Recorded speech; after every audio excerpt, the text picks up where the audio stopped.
Assalamualaikum warahmatullahi wabarakatuh.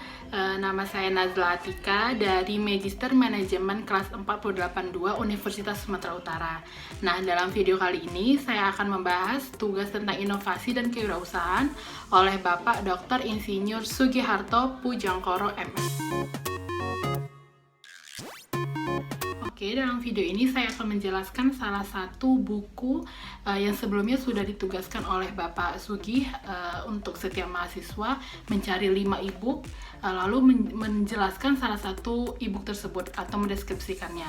Nah, di sini saya akan mengambil buku tentang entrepreneurship dan startup entrepreneur yang unggul. Penulisnya adalah Ibu Bunga Aditi, SEMSI. Sampai saat ini masih aktif sebagai dosen di salah satu universitas di Medan. Entrepreneur menjadi salah satu tren pada saat ini, apalagi dengan adanya pandemi COVID-19, semakin banyak orang yang beralih menjadi wirausaha, dan dari tahun ke tahun semakin meningkat pula UMKM yang ada di Indonesia saat ini. UMKM sendiri memberikan kontribusi yang begitu signifikan terhadap perekonomian nasional. Dan di buku ini juga menjelaskan bagaimana kewirausahaan dan apa itu kewirausahaan. Yang kewirausahaan berarti adalah membangun atau memulai usaha atau bisnis. Dan seperti yang kita tahu, banyak dari pengusaha atau wirausaha di Indonesia yang sangat terkenal, bahkan sampai ke mancanegara. Contohnya seperti Bapak Salahuddin Sandiaga Uno, Bapak Bob Sadino, dan masih banyak lagi. Oke, dalam buku ini juga menjelaskan tentang inovasi, konsep dari inovasi tersebut, dan lain-lain. Nah, dalam wirausaha kita juga butuh inovasi agar nantinya customer tidak bosan untuk mencoba produk ataupun jasa yang kita tawarkan, karena inovasi merupakan salah satu kunci kesuksesan dalam sebuah usaha. Nah, inovasi sendiri merupakan kemampuan untuk mengimplementasikan kegiatan ide-ide kreatif kita terhadap peluang dalam perusahaan itu.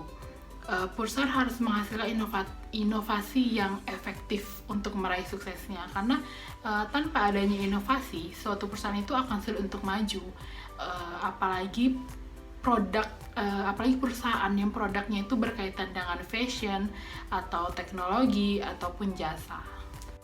Dalam buku ini juga menjelaskan tentang bagaimana risiko-risiko yang akan kita hadapi dalam berwirausaha, dan bagaimana juga cara kita mengelola risiko-risiko tersebut yang akhirnya menjadi peluang usaha bagi kitanya kayak gitu. Nah, salah satu juga materi yang saya tangkap dari buku ini adalah bagaimana cara pemasaran di suatu perusahaan. Nah, jadi kita dalam memasarkan suatu produk, kita harus mengelompokkan dulu. Kita harus tahu segmentasi pemasarannya. Nah, segmentasi pemasaran itu dibagi dalam 4 kelompok. Yang pertama ada segmentasi geografi atau pengelompokan customer atau pelanggan berdasarkan tempatnya, daerah, ataupun lokasinya. Dan yang kedua ada segmentasi demografi. Itu pengelompokan konsumen berdasarkan pendidikan, pekerjaan, ras, agama, dan lain-lain. Dan yang ketiga ada segmentasi psikografis atau karakteristik konsumen seperti motivasi, kepribadiannya, dan minat atau persepsi dari si customer. Nah, yang keempat ada segmentasi behavior atau perilaku. Itu seperti pengelompokan customer yang menurut pengetahuan dari produk tersebut atau sikap dia dalam produknya atau jasanya, dan juga penggunaan dalam produk atau jasanya.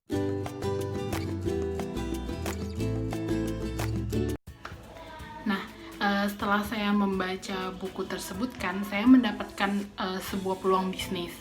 Dan emang jujur sebenarnya saya tuh punya long term planning dan short term planning. Jadi sebenarnya dari dulu saya emang ingin mempunyai jasa umroh, perjalanan umroh gitu kan. Cuman saya emang statusnya nih sekarang saya masih bekerja di salah satu perusahaan, dan saya rasa modal saya juga belum cukup gitu kan, jadi itu mungkin bakal jadi long term planning saya. Nah, untuk sekarang mungkin saya akan memulai usaha itu yang produk yang berkaitan dengan fashion. Nah, dari fashion tersebut saya mengerucutkannya lagi tuh ke anak-anak. Jadi yang seperti kita tahu kan, zaman sekarang ini banyak sekali baju-baju anak yang lucu, yang keren, dan banyak modifnya kayak gitu. Dan saya rasa semakin banyak tuh para orang tua, khususnya ibu-ibu tuh yang senang gitu mendandani anaknya, yang membuat anaknya fashionable gitu. Nah, jadi saya rasa kenapa nggak saya mengambil usaha di bidang ini kayak gitu. Dan baju anak itu mungkin saya buatnya itu di bawah lebih kurang 1 tahun sampai 5 tahun gitu. Nah, demikian penjelasan saya tentang inovasi dan kewirausahaan dan peluang bisnis yang bisa saya tangkap. Mohon maaf bila saya ada salah-salah kata. Terima kasih. Assalamualaikum warahmatullahi wabarakatuh.